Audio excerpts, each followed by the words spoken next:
Does anyone else think of Shrek when they hear Fiona Styles? Might be alone on that one.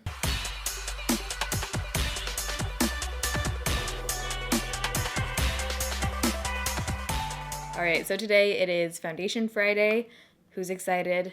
I'm excited. It's actually Friday when I'm filming this, so I'm feeling the Foundation Friday excitement, you know what I'm saying? We're going to be talking about one that has been very highly requested lately. This is the FIONA STILES Matte Finish Foundation Concentrate.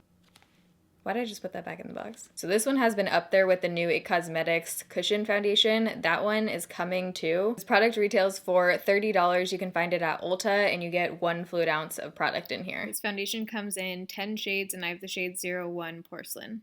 So I have combination skin with cystic acne. I typically get oily throughout the day on my T-zone.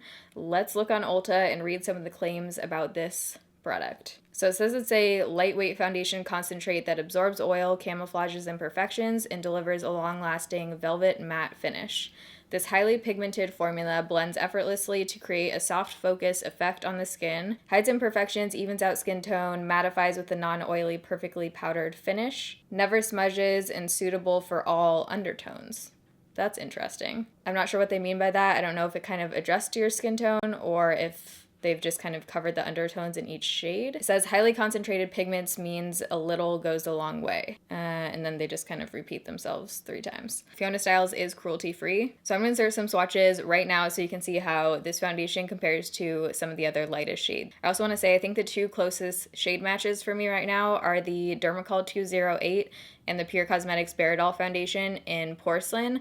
Both of those look totally different swatched, but for some reason they both completely work on my skin tone. I think my undertones have kind of changed over the years. I feel more neutral now, but I think I can swing either way. All right, so swatch time. Right here is the FIONA STILES foundation in the lightest shade 01. Next over is Pure Cosmetics Baradol in Porcelain, Dermacol 208, Tarte Rainforest of the Sea in the new lightest shade Porcelain, and then last is Urban Decay Naked Foundation in 0.5. If you enjoy Foundation Friday, make sure you give this video a thumbs up. So if you want to see how the FIONA STILES Matte Finish Foundation applies and wears throughout the day, you're in the right place, just keep watching. Feels like a sauna in here right now. So I haven't taken this guy out of the box yet. Oh, I didn't prime my face. Let's do that. So I've washed, moisturized, and now primed my face to use my Jouer Anti-Blemish Matte Primer. A bunch of you guys on the oil controlling primer video recommended the Becca Ever Matte primer, and as soon as I saw all the comments about that, I purchased it on Sephora. So I'm gonna try that out and I'll let you guys know what I think of it. This is heavy. Feels really nice quality. It's glass, but also the lid is really cool. It has these like angles on it. And there's a pump.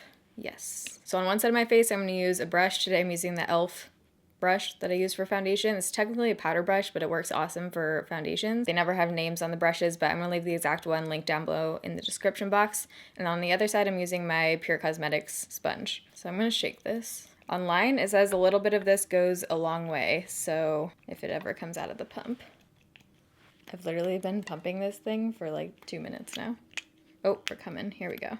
It has a really tiny opening on the pump. Maybe it's because you don't need a lot. So I'm just gonna start out with a super tiny amount. This is like a dime sized amount. And let's do this. It feels really lightweight. Almost like a serum, the way that this is going on.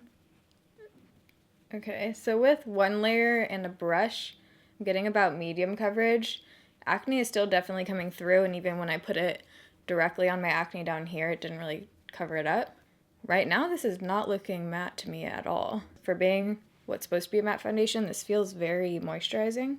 So I'm gonna go in with about the same amount on the other side, and let's try this sponge out. See if we get any different kind of coverage. Oddly enough, this side to me is looking a tiny bit more matte. Usually you get kind of the opposite effect with sponges. It typically makes it look a bit more dewy. I wouldn't say a little bit of this goes a long way. I feel like I'm just using a normal amount of product right now. I think I got better coverage on the sponge side, which is also a little bit odd because I typically get much better coverage with the brush. But with this foundation, I do think I like the way it looks better on this side. So as you can see, I wouldn't call this full coverage at all. You can still see freckles, some redness, scarring, acne. It didn't really cover any of my acne down here. So for the second layer, I'm going to go back in with the sponge. Let's see if this is buildable. Whoa, I just got way too much. I do think if you want full coverage, you'd still have to use a spot concealer over this, because even though on areas like my forehead right here, it looks full coverage because there's nothing to really cover up, down here, it definitely doesn't still look full coverage. But it is buildable. On the second layer, I would say it looks like now high medium coverage. I mean, you can still see some redness and stuff coming through. Yeah, it's looking very glowy. Like, look at my forehead. This doesn't look matte at all. I do like how it feels really lightweight. The formula of this almost feels like the Makeup Forever Ultra HD foundation. So my forehead looks nice. It's not clinging anywhere. It doesn't look really caked up around my nose or anything. I'm gonna show you guys close up. Okay, so here it is on the second layer. And my forehead looks really nice and smooth. So I'm deciding if I need to set this one. Online it says that you don't have to set it. It feels...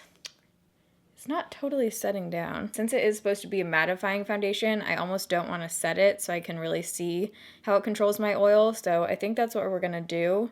So right now it is 9:07, got a new lock screen background, feeling it. Also switched to the 7 Plus, big news here. Let's call the check-in time 9:10. 99% sure I'm not gonna set this, but I'm gonna do the rest of my makeup and see how I'm feeling, and I will be right back. Okay, so it's now 9:28. Ooh, we did that pretty fast. The rest of my makeup is obviously on. I ended up setting just the center of my face, literally right here, with the Laura Geller Double Take Baked Versatile Powder Foundation in Porcelain. This is one of my 3 go-to setting powders. For some reason, I feel like my cheeks, this area mattified a lot more than my forehead did. So if I didn't set the center of my face with my forehead, the powder, I think this would still look pretty satin because you can see over here.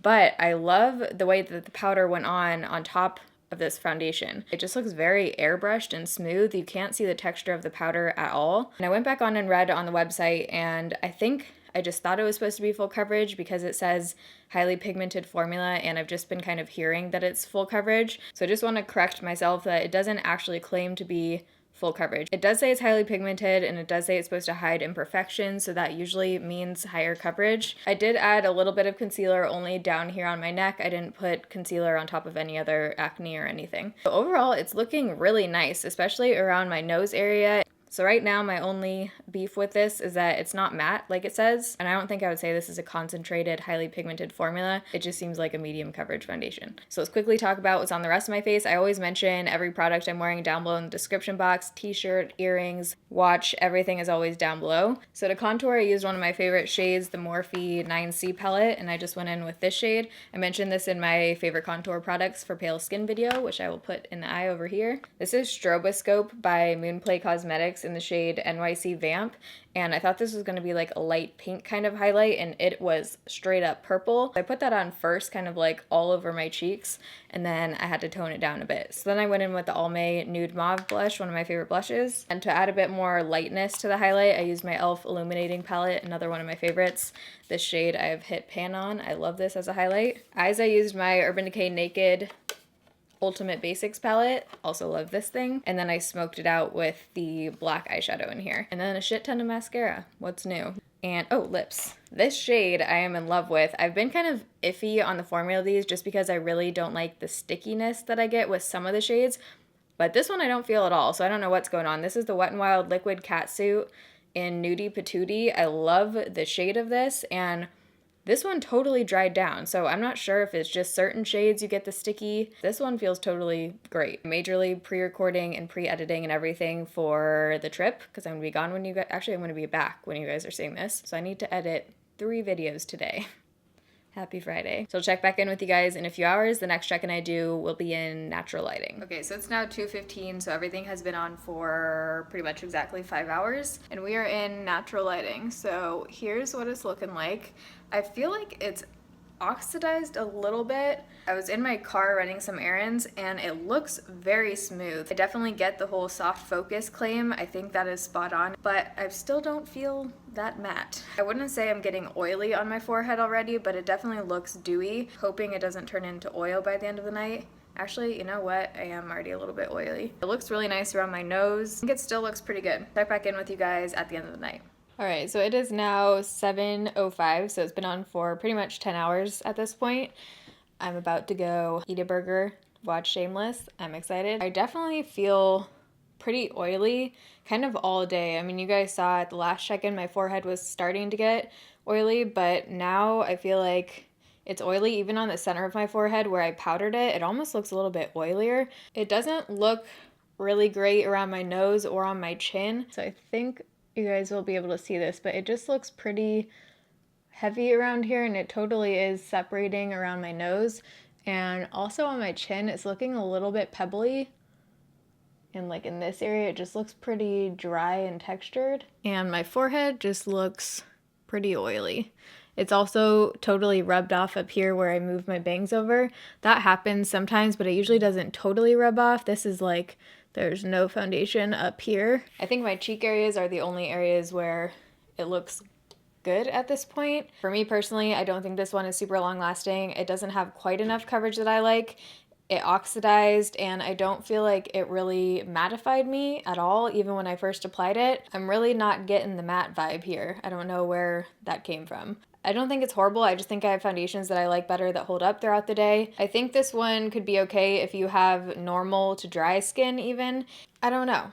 I'm not disappointed by this one. I'm just not super wowed at all. If you've tried this one, let me know down below. Say your skin type and if you liked it or you didn't like it, because I'm always curious how products work for different people. And I always say this, but just because I like something doesn't mean that you won't like it. You could love something that I hate, and vice versa. So this is just my opinion. Do your own research, watch other videos. If you guys like this video, make sure you give it a thumbs up so I know. Love you guys. Thanks for watching. See you in my next video. Bye. This product what word was that? That was like the definition of word vomit right there.